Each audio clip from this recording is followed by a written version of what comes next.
We have put together a very, very nice panel, and the subject is managing carbon and energy through managerial approaches. We know we are in the Silicon Valley and we have a lot of technical solutions to achieve a lot of things that we have done in terms of energy management and energy efficiency, but it is the non-technical approaches that are sometimes very important. We heard about the last comment in the last session about cars being sexy. That's the one that is getting people to do that. We need to make efficiency and carbon management more sexy, not necessarily technical. So we put together a very, very nice panel here. Unfortunately, our moderator, Michael Dean, who works for Turner Construction Company, they have done some very interesting work, and I'll refer to that later on. Could not be here today because of some business reasons. I'm Mukesh Thakur, I'm with Oracle Energy Director, and we have three great panelists here, starting with Bill Mitchell from Microsoft, he's Senior Director there. And Microsoft claim to fame, if you are following about this energy management, is that they have come up with a very nice mechanism of internal price of carbon. So they have been able to come up with a price of carbon that they allocate into every business unit. And by doing that, they are able to drive efficiencies that they have not been able to do in the past. And there are some great experiences, some learning curves that we want to share with us here. We have Sylvan Demeto from eBay. And they have gone one step further. We have seen a lot of metrics in the data center space. You probably have heard about the power utilization effectiveness, that's data that has been used by Champion, by the Green Grid, has been used very much. And that has helped very much to drive the efficiency lower. But what it compares is essentially energy used by the IT equipment and energy used by the overhead to run the IT equipment. And they've been able to reduce the overhead. He has done a lot of work. By the way, he has a claim to fame is he has been our congressman in the California legislature. And he has done some interesting work. You will see if you read his little bio there. He was one of the big champions of the Chelsea's Law. Yeah. And he was also very instrumental in the writing of the California renewable portfolio standard, requiring 1/3 energy coming from non-fuel sources or renewable sources. And so this is a very good policy side of it. How can we take the information, come to the policy level and try to drive not only from the non-technology, not only from managerial, but coming up with the policy regulation side of it. And now he works for Qualcomm. He'll give you a little more information. So we have a very breadth of experience here, from technology to pricing of carbon to coming up with the benchmark metric, coming to the policy side of it. So here we are. Let's start with Bill. Sure. I think I have a couple of slides. Yeah, their slides are right after this. So just go next slide. Okay. It's a different laptop.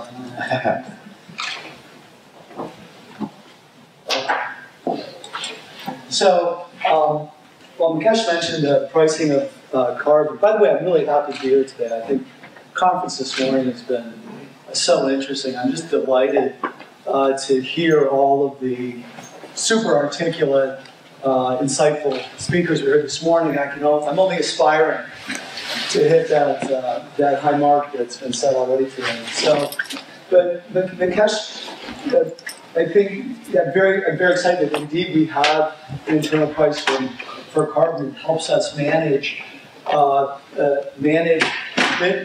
business units that work within Microsoft toward our goal, and a goal we've been achieving now the second year in a row of running a carbon neutral operation. But in some ways, that carbon pricing is the least complicated part of running a carbon neutral company. And we solve that problem very directly, but we're operating under these three pillars, of which an internal carbon price is one component under accountability. But if you think of achieving carbon neutrality as a company, you have to drive it across the organization. That's the most challenging piece of this. So being lean, being green, and being accountable is how we communicate internally at Microsoft in achieving carbon neutrality. So, being lean, we set targets for reducing energy consumption across our whole business. So I say we're carbon neutral, that's global. So it's not just one operation or set of facilities, it's a global strategy for Microsoft. So we have targets for energy consumption across data centers, all our office buildings worldwide, and of course, in addition to our data centers, our software labs themselves. So we're tracking energy and have targets that we've set for individual business groups. We also, and I think this has really been interesting and a good one in terms of reaching the employees, we have a carbon tax on travel. So when you get when you make your reservation internally at Microsoft in our system, as part of your invoice, you will see the carbon tax for the trip that you're taking. And so this drives accountability to being lean over to being accountable and being green. That drives accountability to the individual, the business unit.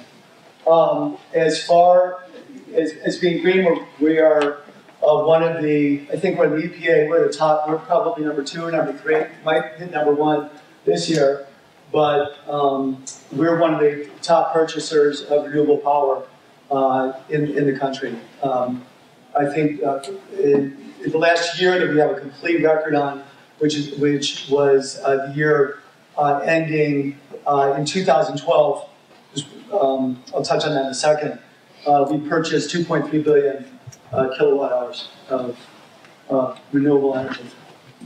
So, I'd like to make one short plug. The idea was to keep this short and sweet and drive the discussion. So, the real driver for us, this has been roughly a 10-year path now. And that we had a chief sustainability officer in place around 2002, 2003. And in 2006, we really started to get a handle on what our carbon footprint was as a company. We started reporting to the Carbon Disclosure Project. Is anybody, you guys familiar with the Carbon Disclosure Project by any chance? A quick plug for them is their cdp.net, and they're tracking carbon footprint for, I think, 80% of the Fortune 500. They have and thousands of other global enterprises. They're also tracking carbon footprints for cities. But that gives us a well-organized methodology for publishing all of the interesting data. You can go mine their website. You can register for free, and you'll find a ton of information on how those Fortune 500 are meeting their goals. So you'll find a wealth of detail about Microsoft in there too.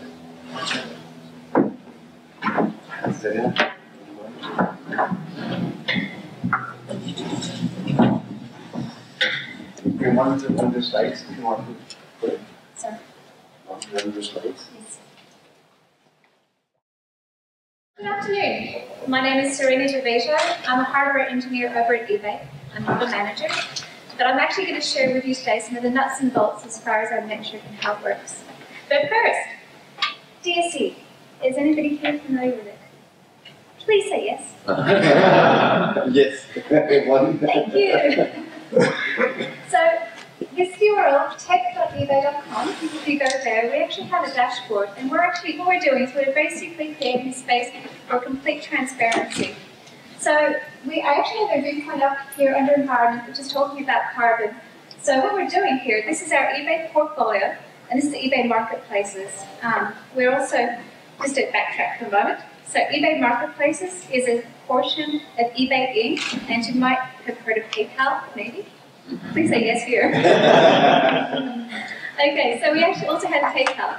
But this is just marketplaces, so this is like ebay.com. But what it's actually showing you is some different perspectives in terms of how we go ahead and look at our business. It's not just environment, but it's also cost, it's revenue, and it's performance. 4 different factors, 4 different facets, but we can go ahead and look at them all based upon URLs. In our URLs, these aren't just the things you type into your web browser. These are actually active requests that are coming into eBay from the outside. So we're basically taking a position where we're looking at what is the demand that we're coming in, and we're basically looking at it, what's the effect? How can we go ahead and manage that? So please feel free to go in and browse around to see things like, over here, infrastructure consumption. We actually have a power load in megawatts, so it's about 20 megawatts. We're a little bit smaller than Microsoft here. But you can also go ahead and look at it in terms of carbon numbers, cost reductions, and revenue.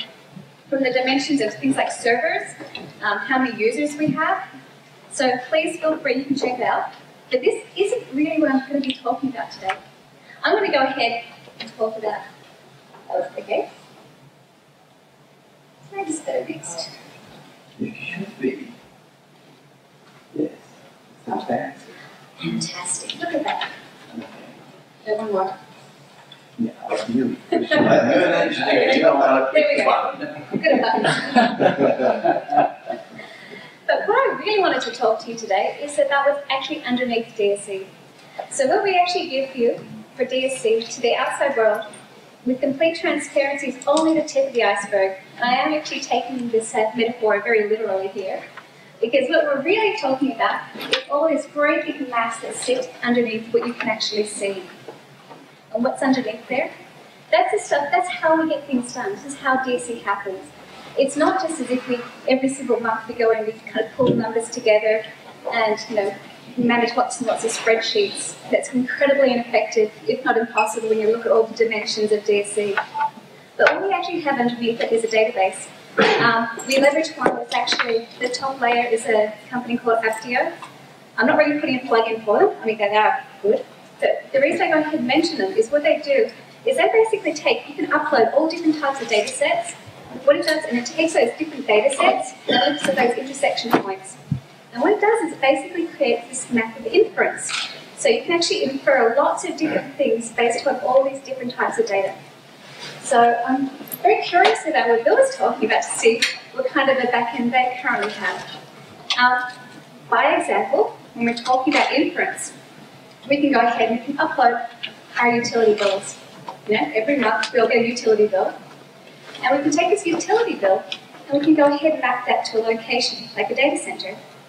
And from that, we can also have a whole big asset management database. So in our asset management database, we can go ahead and say, we know that all the racks in this location get a piece of this power bill, and another data set that tells us how much power each rack is using. We can go ahead and infer how much power they're using, and also how much carbon. So for us, this is actually how we go ahead and manage, because as you all know, you can't manage what you can't measure. So what we're doing is we take that very first step, saying we have to measure it, we have to know what the net result is, what the effect is. So we actually have that visibility and that granularity. We can actually go ahead and see at a server level, at a location level, at a rack level, all these different spaces, how much carbon based upon that location. So for eBay, we're sharing a little tiny bit at the top, DSC, but underneath there's a lot that actually goes on, and we can actually go ahead and leverage that data. Thank you. And when I was talking to our team there, Dean Nelson, who was a champion about this particular metrics, mentioned that basically by using this information and transparency, you bring the discussion right into the C-suite, into the business part of it, no more with technology or technical people. That's the value of it. Simple to understand metric that can be engaging to the people who are making decisions. Thank you, Nick. Thank you, Mukesh. Mukesh mentioned claim to fame was having been elected to office. I don't know if that's a claim to fame or infamy. I am now happily retired from political and government life, and every now and then I'm reminded of how good it feels. I was at the gym in San Diego, working out very early, and some guy came up to me locally there, and he said, "Anyone ever tell you you look like that Nathan Fletcher guy?" I thought, well, maybe this is someone who voted for me. And so I felt kind of good. I said, yeah, I get that sometimes. And he said, it must really piss you off, doesn't it? And, so I am now happily, I am relatively new into the private sector, but enjoying it a ton. But it is, on the questions of energy and energy utilization, the majority of my experience, frankly, it was on the public policy side. I was vice chair of the Utilities and Commerce Committee. I was there in a period of great difficulty for California, but where we saw a lot of action on energy policy. We passed a renewable portfolio standard. We defended the 8032 carbon reduction plan. We did a whole series of other things, and so I worked a lot on it. I thought a lot about it on that vein. And then now at Qualcomm, in particular for this topic, which is an interesting one, where we talked about how do you have managerial approaches for carbon and energy reduction in a company. And I think One of the things at Qualcomm, we're a relatively new, almost 30 years old. A lot of it is that leadership aspect of the tone that gets set at the top. And our founding chairman, Irwin Jacobs, was a very environmentally conscious person who was talking about environmental issues before it was popular, before anyone knew what sustainability was, and it really became built into the culture of the company. We've had environmental guiding principles for the company, which we publish, outward facing. All employees know them. Everyone who goes to the website can see them and read them. Really is kind of built into the essence of who we are. We also participate in the data project you mentioned, but we've been voluntarily disclosing, as have a lot of companies, our carbon emissions for well over a decade. And now we not only do it for U.S. facilities, but also for our global facilities to disclose our water usage, our carbon emissions, all those different things. Built into that, we have a strong culture of our corporate social responsibility committee. It has a number of executives from the company who sit on one of them. We report directly into the board. And it does come back to what you measure and goals you set and what you manage. And so we disclose internally and externally a lot of things, which I think helps create that leadership culture of telling people, hey, this is important to who we are as a company. We're very involved in climate change and a lot of issues surrounding that. The second thing I think is the actions companies take by leading by example. When you build your buildings, making sure you're building the highest standards. And we do, I'm sure there's always more you can do when it comes to water usage and the infrastructure you put in place.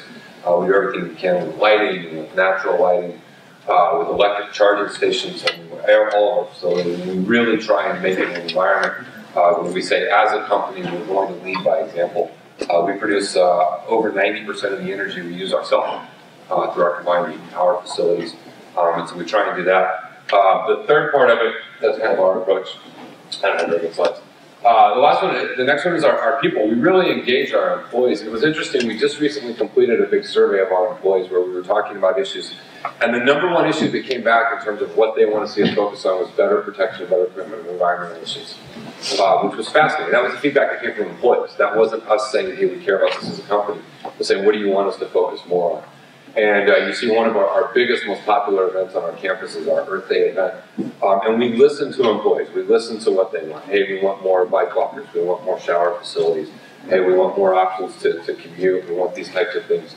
And we try and really support our employees when they want to volunteer with other organizations, when we do matching contributions, and all of those things that just create that culture of saying we want to be environmentally conscious, we want to be energy sustainable, we want to be mindful and thoughtful of our water.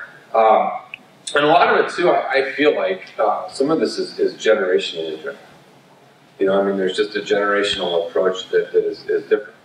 And I think it's a good thing. I see it with my kids. My son, he will call you out if he sees you with a plastic bag. He will tell you, like, that bag is bad because it chokes the tourists because they think it's a jellyfish and they die. But a lot of our employees are really pushing this very aggressively, and they're very vocal, and they're not afraid to speak out when they see opportunities to do better. Another interesting thing was talking to another executive who said when they're recruiting talent, the environment around the campus actually factors into where a lot of these millennials want to live. They want an environment where they don't have to have a car, where they can commute to work, where they can ride the train, where they can do these types of things. So I think all of these things, when you talk about management strategies for carbon and energy reduction, environmental consciousness, kind of all weigh in. And then the last thing that we spend a fair amount of time as a company, when we talk about the future, and this is part of your mission as a company, I think that all of this rolls in together if you want your employees to embrace it every day. We think a lot about the Internet of Things and where everything's headed, and a trillion connected devices, and the real potential for energy efficiencies here. Whether you're looking at upgrades to the modern grid, whether you're looking at changes in the transportation system, and all of these types of issues. And so I think it's a constant theme that runs throughout. So I think it's important that companies have the leadership, that they back that up with actual action and quantifiable measures, that they support their employees and things that they want to do. And then finally, it's also part of the core mission of the company also ties into these issues. I think you can see good results. Thank you. Thank you, Nathan. We especially want to thank you because he had an evening commitment in LA, and he especially made an effort to come here because of his commitment to sustainability in this area. Appreciate that. So we structured this meeting in such a way that we will have initial opening comments from each of the participants, and then spend next 40-45 minutes basically addressing specific questions from the audience. to have a very engaging discussion type of environment rather than just taking presentations. So we open up for discussion now. Yes, please line up at the speaker would be very nice, and if you can state your name so it can be recorded.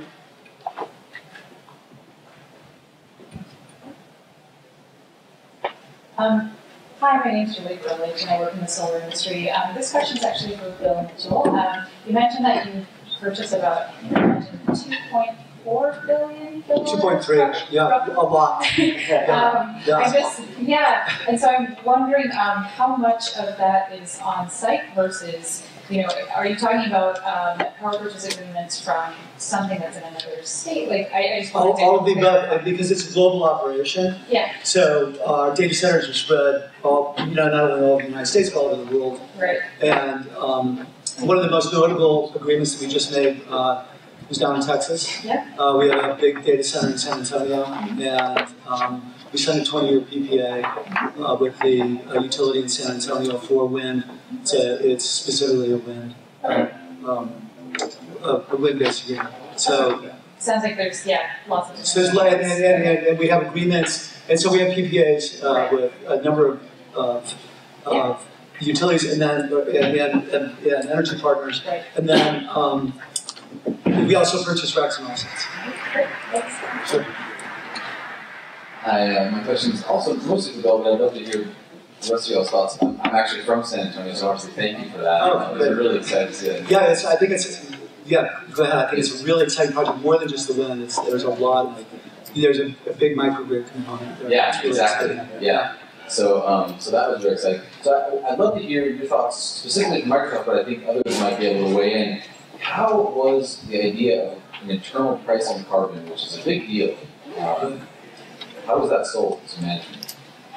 And then to the extent that y'all are working on some similar kind of measures, how do you sell that?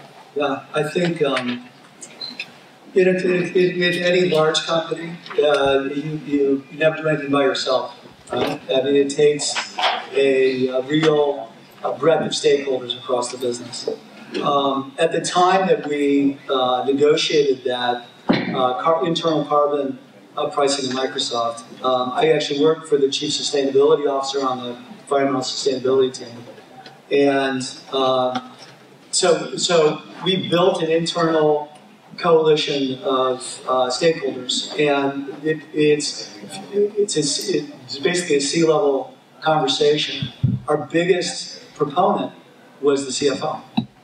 And if you look at our reporting, and as you know, a CFO of a large public company, it's not an altruistic objective there. It really has to pencil out for the shareholders, because it's a very strong risk mitigation strategy in putting a carbon tax, in driving a carbon neutral operation. So if the goal is to have a carbon neutral operation, then you go through the implementation steps. Serena mentioned monitoring, measuring, that's getting a handle on your carbon footprint. And then once you have that carbon footprint, how do you drive reduction in carbon? And the only way to drive reduction in carbon in a business is to land costs with those who have a P&L. And so what we did was we allocated monitoring and measuring through our reporting. We understood our carbon footprint globally, and then we were able to allocate that carbon footprint to the business units. So the senior vice president who owns the Windows business, think of it like that, they have a carbon tax that's spread across their business based on utilization. Same is true for the entertainment side of our business, Xbox, Office. So you can go through our business and break that number down and spread the carbon tax across those business units. And the market, the way the pricing is determined for that is it's based on the cost that will incur in offsetting of carbon. So we work on a forecast-based model internally. So we didn't wade into this. We didn't grandfather anybody into the program. We like you might find in a typical carbon tax scenario, said, okay, we've decided it's a business strategy. We're going to be a carbon neutral company. We think that's good business. And here's how we're going to spread that across the organization. So we're able to roll up our carbon footprint, associated costs with it, and we rolled it out to the business units. Now, we didn't do that without having all the buy-in required to make sure that everyone was going to be around the table nodding, and those who didn't agree would have to come along because there was a consensus from the CFO that this was a good way to go.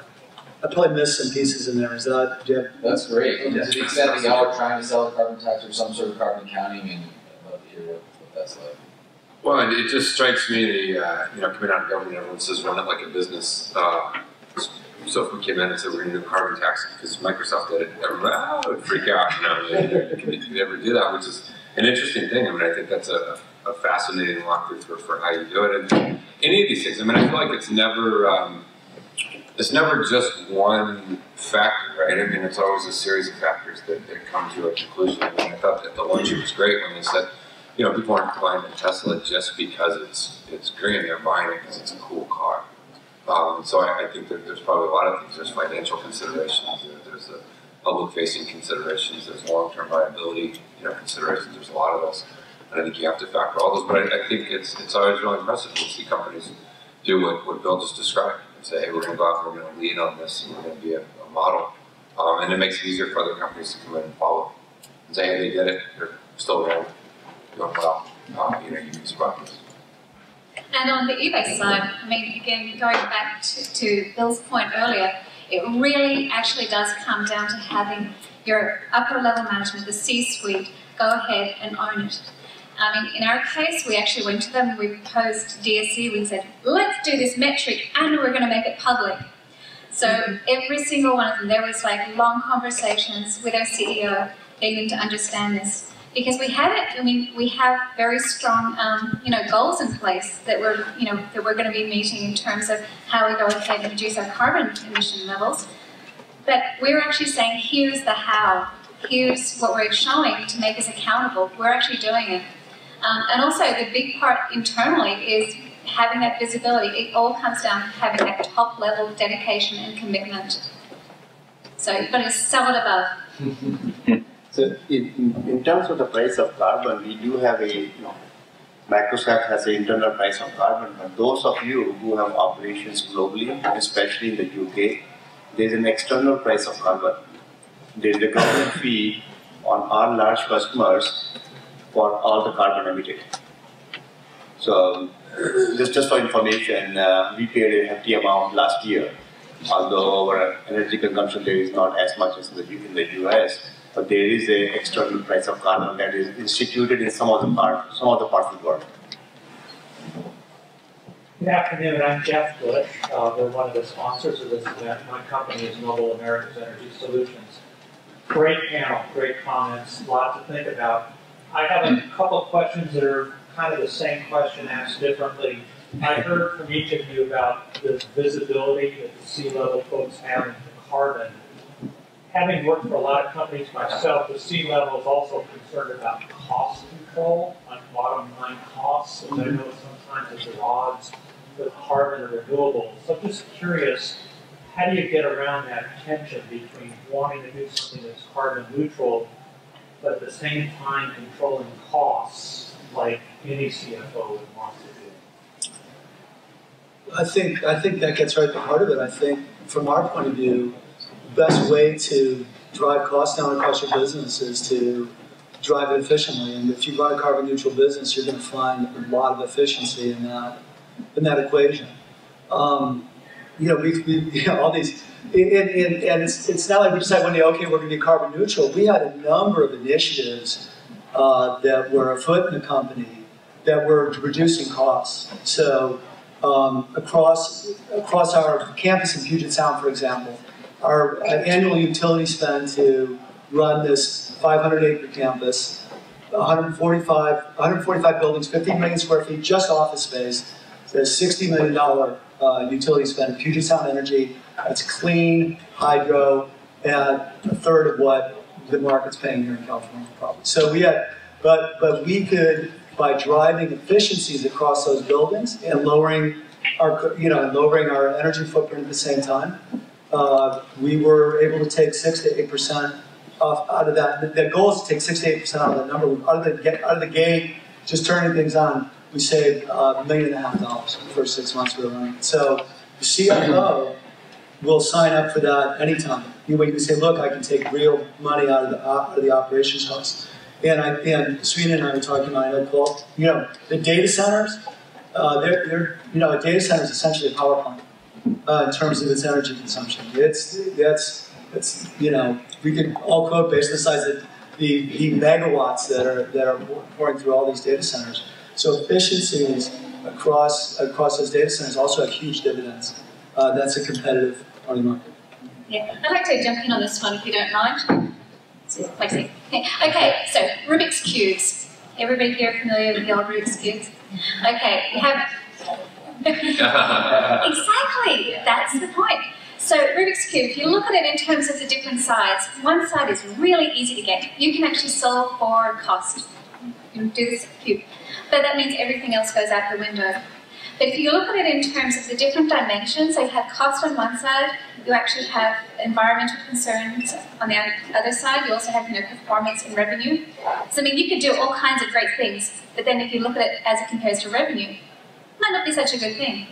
So this is how eBay approaches it. We look at it like a Rubik's Cube. It's like, you're going to solve for most of the sides. You're going to try and get most of the sides that you can with the full acknowledgement that it's going to be incredibly difficult, if not impossible, to get every single side. Now, as one example, and the surprises out there, so we actually have a very, very big data center out in Salt Lake City. So one of the challenges with Salt Lake City is, unfortunately, the local grid is very coal heavy. And it's not that clean, and it's one of our biggest facilities. So when we did an expansion on that, we actually have Bloom fuel cells on site. So the reason I mention this is to go back to Bill's point in terms of on-site generation. That's where we're really taking it. It's the case of the local grid. We can't get the clean energy that we really need. So we're actually basically putting it on site. Now, when we first started looking at doing Bloom fuel cells, there were a lot of people that were like, why are you doing Bloom, But we went ahead and looked at it, and it really actually did make sense. And one of the key pieces, the way it made sense, is data center resiliency. So I'm from the data center world, and I'll tell you, data centers are incredibly big and incredibly expensive to build. They're like redundant everything in there to make sure they stay up all the time.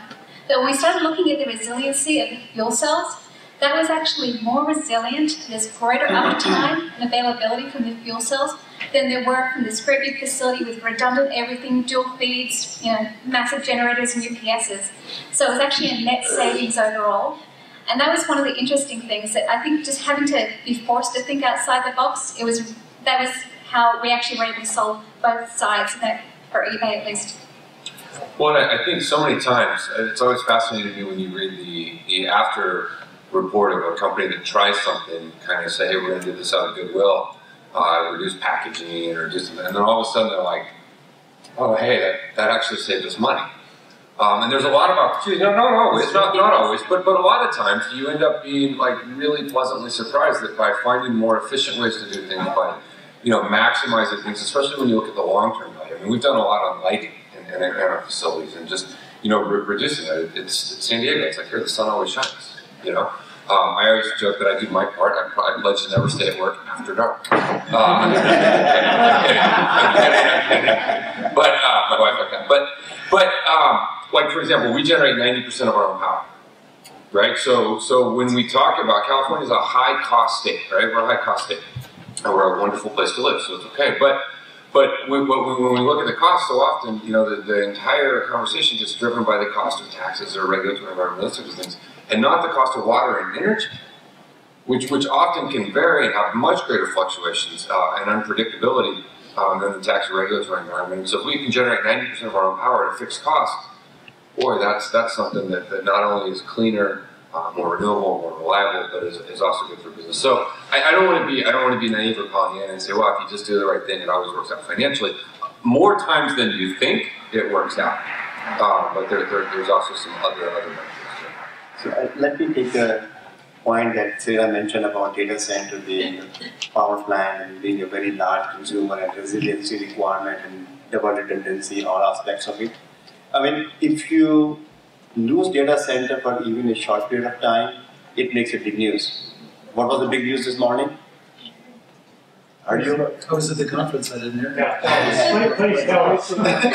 We heard that one of the big data centers was not functioning. People were not able to get to see their pictures and they were lost for about half an hour and made a big use. So this is very important that the data centers do require a very high resiliency. So when you try to take a new technology there, it has to be true, tried, tested. So in that sense, eBay took a very big risk or big challenge in installing something new in this space. Actually, there's a really, really great saying in the data center world, is that data center technologists absolutely love innovation. It just has to be there for at least 20 years.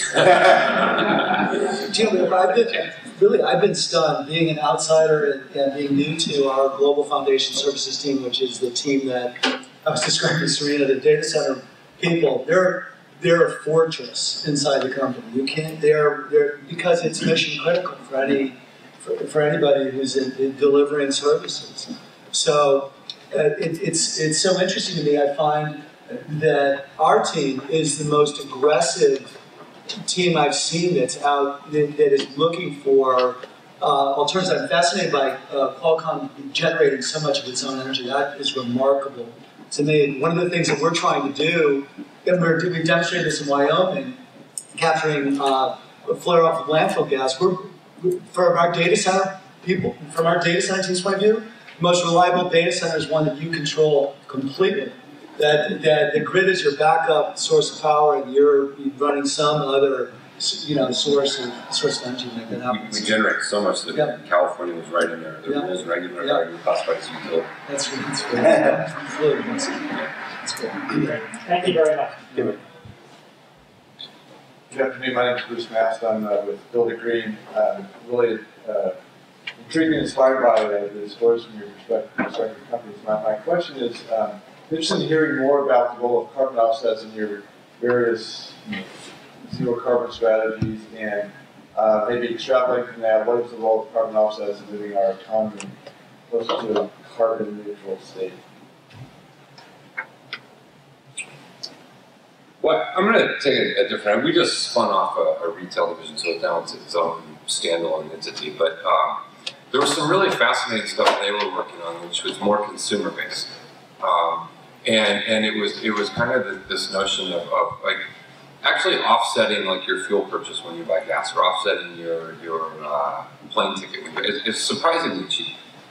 And I saw this fascinating presentation by these folks who are working on this thing, and they're a totally separate thing now. But where they were actually, looking at how hard it would be to create basically a card type system where you would offset the carbon that you purchase in real time, and then creating these social networks of you recruit people in and then picking where the project goes and what it does. And so I don't know if it's gonna be viable or not, but I think there's an interesting thing where as people become more socially conscious and socially aware of what they're doing, the consumers will begin to demand that more, and either take action themselves via something like that, or demand products that will, I think, potentially have a big impact in the offset business and offset world. I'm actually going to take your point, Nathan, in terms of looking at how we're actually really being touched by our end users. So our end users, they are actually interested in what our respective companies are doing. They're actually the ones that we're actually almost not just responding to, but we're basically, we're stewards for our companies, looking at what actions we can actually go ahead and take. So I think this is an area that, it's, at least internally, it definitely needs to have greater visibility and understanding. Maybe I can elaborate on my question a little bit. So the idea of carbon offset, as I understand it, is basically there's an acceptable level of pollution and a pay-to-pollute strategy that optimizes the economic efficiency of that. And I guess my question is, to get to where we need to get in terms of reducing carbon emissions, is there an acceptable threshold that allows for an offset strategy? I don't think I have a really educated opinion on that. I'd look at offsets as a way to balance a portfolio of strategies to achieve our goal of being carbon neutral. So we would never say we depend on offsets to do that. Actually the literal offsets themselves that's a relatively small smaller part of the expenditure for us in meeting our target. Eventually, I think a lion's share of our expenditure was toward that renewable energy that we purchased, which is in a different category. So I think it's a way to balance the portfolio, but not a solution in and of itself. But I think that having a marketplace which is trying, here in California we have a developing market for carbon, and that's what you need is a vibrant marketplace, in my opinion. Hi, I'm Jim Sweeney at Eco Energy Efficiency Center. I've got a question. I'm going to start with a question from Bill, but it's really fundamental to the questions I'm going to ask the rest of them because I want to clarify. With your internal carbon tax system, I want to clarify that goes into the P&L statements to the managers of divisions, and they're partly compensated and rewarded in various ways by profit and loss. And so the carbon tax has real consequences for individuals. Correct. And therefore motivates behavior change. Right. What I didn't hear from eBay is that how your measurements translate to real consequence for managers, employees, or anybody else. Is there that linkage that causes behavioral changes because that measurement translates to their bottom line or whatever else you measure? Same for Qualcomm.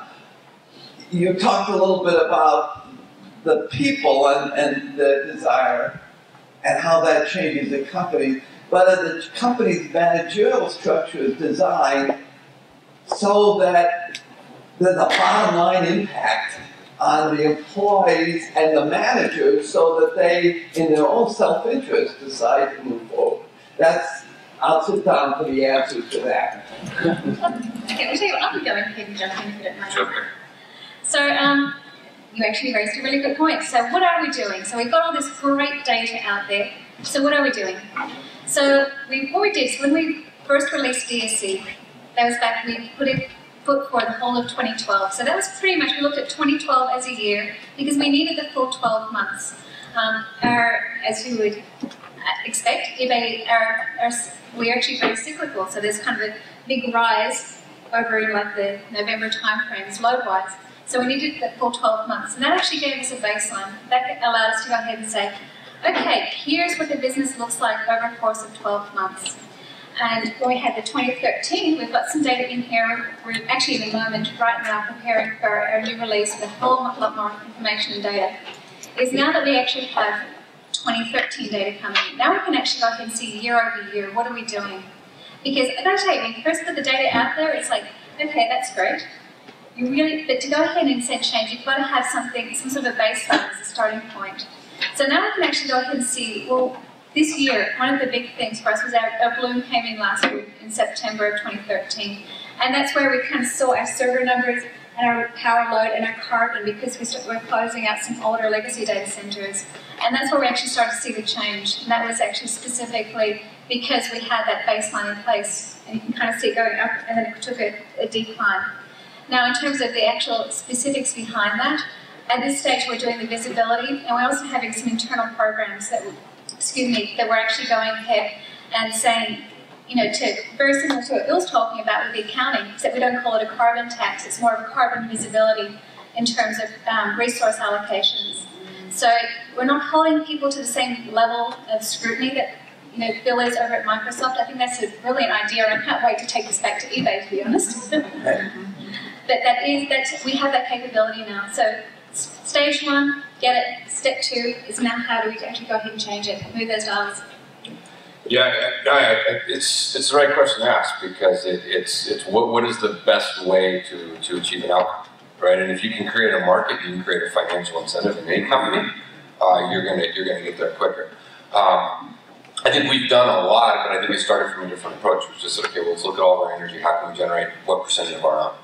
Let's look at our water usage. How can we save 1 million gallons here? This amount there, and what do we do to do that? Let's look at our energy output and figure out what we can do. And I think we've done a lot. I think that's a different way of looking at it, and I think it takes a lot of courage for a company to do that, and a lot of vision by a CFO to be willing to go in and sell that and do that. And I think as companies like Microsoft do that, you see a lot of other companies that are willing to kind of take that. The first one.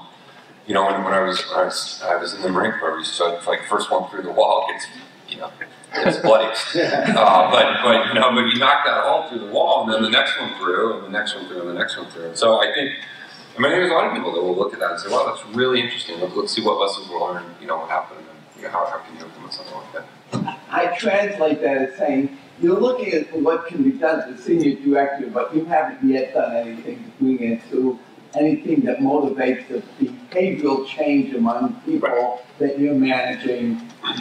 Serena's thinking about bringing the idea back to eBay, and Microsoft is implementing it, and I think 2 years, for 2 years successfully, and I presume it's behavior change. Is it leading to behavioral change that you see, or is it that people ignore it? No, there's a lot of different pieces in play. I think, the cultural disposition in the Puget Sound area in Seattle tends towards sustainability. They've done. If you're up there and spend time in Seattle, you'll find the Bullet Center there, which has. Yeah, okay, good. So and actually, Dennis Hayes, the Earth Day founder, runs the Bullet Center. So if you think of Earth Day, think of Seattle. So we already had a disposition toward the environment and sustainability.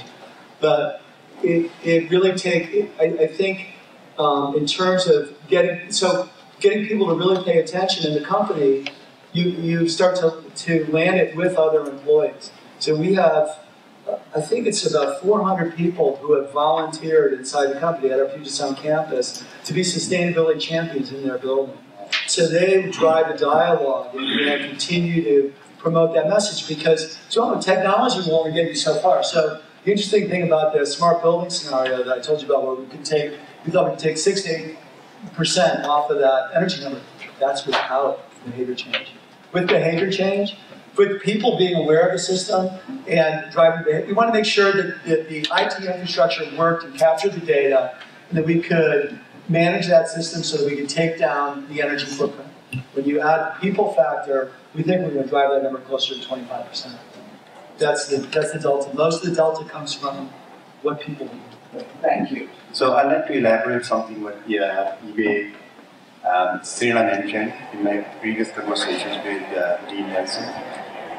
They have put targets for their digital service efficiency that they are going to be publishing. So they have certain targets. But one of the outcomes that was very interesting that I came to learn was that they could find out how well the servers are loaded. And they found it out, and their purchasing decisions were delayed by almost a quarter because they found so many servers were not being used that got translated into not purchasing and saving the money for the company. Yeah, we actually created basically a wall of fame and a wall of shame when it came down to server utilization. That's very useful. So, yeah, and it was pretty much that visibility that Mukesh mentioned, that wall of shame where you actually had systems sitting idle over time. So thanks for bringing that up. Yeah. So although it was not directly related to P&L, but it has a direct benefit in terms of operations and visibility. Thank you. My name is Barry Besser, a business for clean energy, and it seems to me that the businesses represented on the panel, you're in kind of a unique position because of data centers, energy is such a large part of your cost structure. I can see it driving change in your companies. So I guess my question for you is, kind of the next iteration out, because many businesses are not in that situation. And we're looking at changing, I would say, inventing the 21st energy system, introducing carbon in that system at a really accelerated rate. So my question for you is, what are the public-private partnerships that you've engaged in, or private-private partnerships that have made that easier for you to do?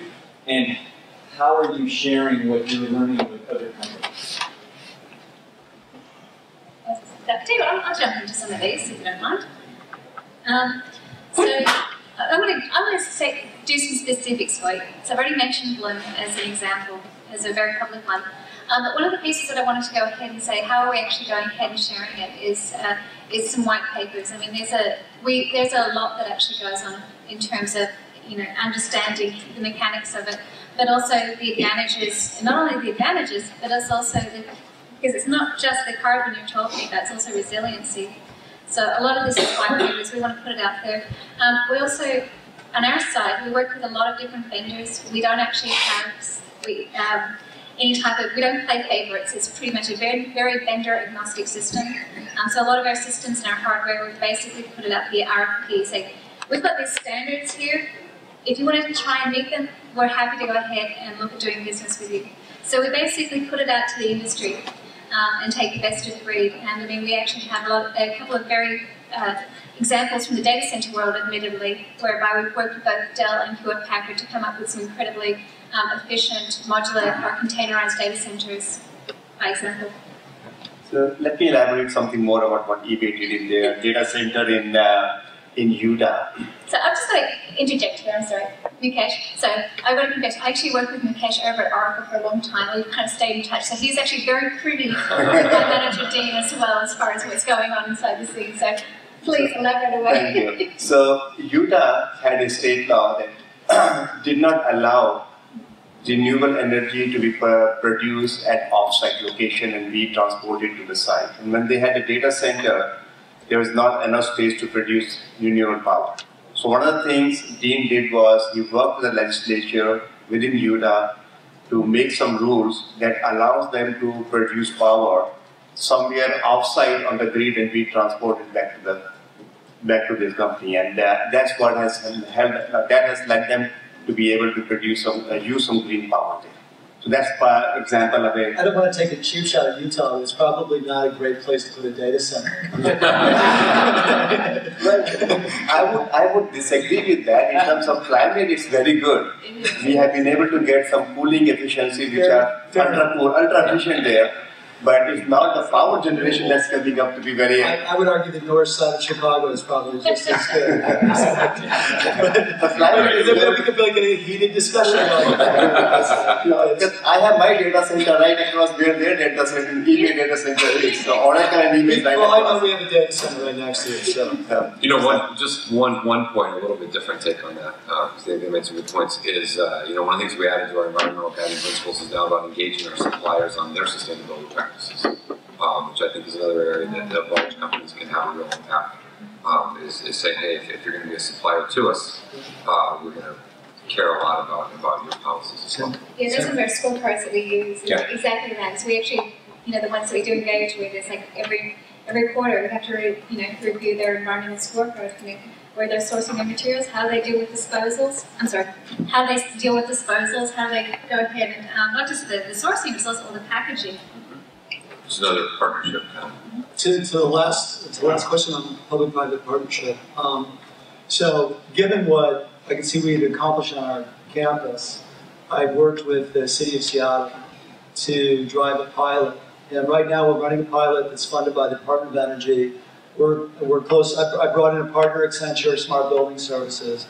We've deployed across 2 million square feet. Downtown Seattle, we have some Boeing facilities, light manufacturing. We have the Seattle City Tower, which is about 900,000 square feet. It's one of the big iconic buildings downtown Seattle. We've got some major retail and part of the University of Washington. So we have a nice cross-section of buildings. It's much more modest than my original ambition, and that is because of the difficulty in crossing that chasm. Those are the people we got into our initiative were the most forward-thinking building management operations we could find in Seattle. And I'll add another key partnership from my point of view is the partnership we have with universities. So, in fact, I ran into Qualcomm at the University of California in San Diego, which is amazing. We partner, Microsoft is a corporate sponsor for the Energy Efficiency Center at UC Davis, which is fantastic. And there's a number of Davis people here today. I think there's some big, great. Shout out to Davis. And I want to, and a shout out to also Stanford and the Center for Integrated Facilities Engineering here. We're close, in fact, we've had Stanford graduate students up at our campus working with us on helping us actually drive the analysis of our whole facilities, looking at some of the algorithms and digging into that. So it's that, and I could go on and on globally. I mean, because we're well engaged in China, India, and Europe as well. And these relationships that our researchers have with academia and how we, as a company, work directly with universities, in many cases are our customers, they're our partners too. Hi, my name is Margarita Colmenares Thinkverde, and I am working with business development of emerging technologies, smart technologies, but in the past I've also had the chance to work as a consultant with school districts K-12 to help develop these green teams. I want to go back to the issue of data centers and behavior and you know, what more can we do? So my daughter is 13 years old, and I'm very proud of her because probably because of my awareness kind of seeps down to her. You know, she, as a child, when she goes to grocery stores, she looks at the products, what's the ingredients, you know, what's in there. I feel in a way like I spoiled her childhood because, you know, if it has corn syrup, for example, then what has a lot of corn syrup candies, right? But anyways, so she's grown up very conscious, lighting, water, but then all of a sudden, 2 years ago, a year ago, what did she discover? Instagram, Kik, Snapchat, and she's turned into an addict. And so I'm looking for solutions. You know, a lot of the things that we're talking about here at the conference are about adults, right, and workplaces and what have you. But the data center that went down today, I wonder how much of that was caused by this prepubescent teen group, you know, that's driving, you know, new traffic. This is new traffic. You know, she was a zero user before. And like many of her friends that jumped into it, you know, when Instagram became available, I'm sure there was a spike somewhere in the data. So I'm looking for solutions from the panel or even the audience. We're all parents. I just want to say for the record that Qualcomm encourages you and your children to do lots of things on your phone, buy things on eBay, utilizing the Microsoft platform and a Qualcomm-powered chip. The more, the better. Every time a phone rings in a platform and panel, I'm like, no, that's not price going up. That's a concern to me. But I'll give you an example because I think you're onto something, and it's I think so. I have two boys. I have two boys, and my oldest just turned 6, and my baby just turned 3. And we have this phrase we have to say, "Qualcomm, we were born mobile," and we did all this mobile stuff. But my kids were literally like they're born mobile, and it's a different world. You know, and I think we're all struggling to get our head around that. My boy, when he was 3, my oldest would unlock my phone and delete the apps. You know, and he'll ask you your address, but he means your password, right? Because he doesn't know, and he'll walk up to the TV and he'll try and he'll be like, "Daddy, it's broken." You know, and I mean, last example, I'm giving this because it's true. You think about this. So we were at a thing. He was almost 4, so he's very small. He's very shy. My oldest. And we were at a press event, and the photographer had to, you know, were there with the big cameras. My son said, "Daddy, I want to go ask that man a question." I thought, okay, so I walk over right and ready what it is. I said, "Excuse me, sir, my son wants to ask you a question." I'm like, "Go ahead." And my boy points to the camera and goes, "What's that?" I go, "This is a good photographer." And the photographer goes, "Oh," my boy goes, "What's that?" And the guy said, "It's my camera." The boy goes, "Is your iPhone broken?" Like, he didn't understand, right? He literally didn't. So I think your point is right on, that kids today are growing up in a fundamentally different world. And a lot of times we're out of touch trying to talk about things that, you know, that they care about and they learn and they pick up on things. And I think it's a different generation that's going to require different solutions engaged in a different way. And I don't know that I you know, have all the answers to it, but I think your point is right. And they're going to be consumers, you know, and they're going to be inventors and entrepreneurs, and it's exciting and a little scary.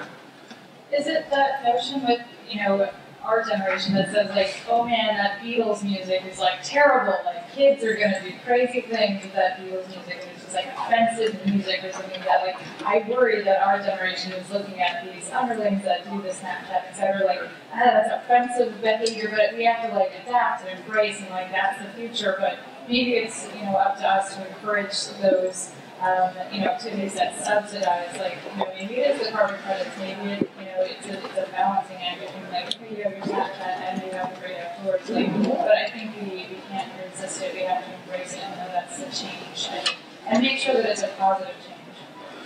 And just to add one comment, so move your question to the side, because I don't know that we can change the social movement, but if you think about what's happening in the industry, this is true for everybody here. You look at, you know, what are the efficiencies that drive that system? And I think there's a real benefit in cloud computing because your data is going to data centers that are running much more efficiently than the typical data center housed in a corporate campus. You know, in other words, the kind of operations that are being driven in the data centers here at the table are the leanest, meanest, you know, most efficient. So there's an efficiency there, and I think at the device level, and I think Secretary Chu's comment on set-top boxes, I mean, I'm the same, it just resonates so much with me because you hear that thing humming, and I think, how much energy is that taking?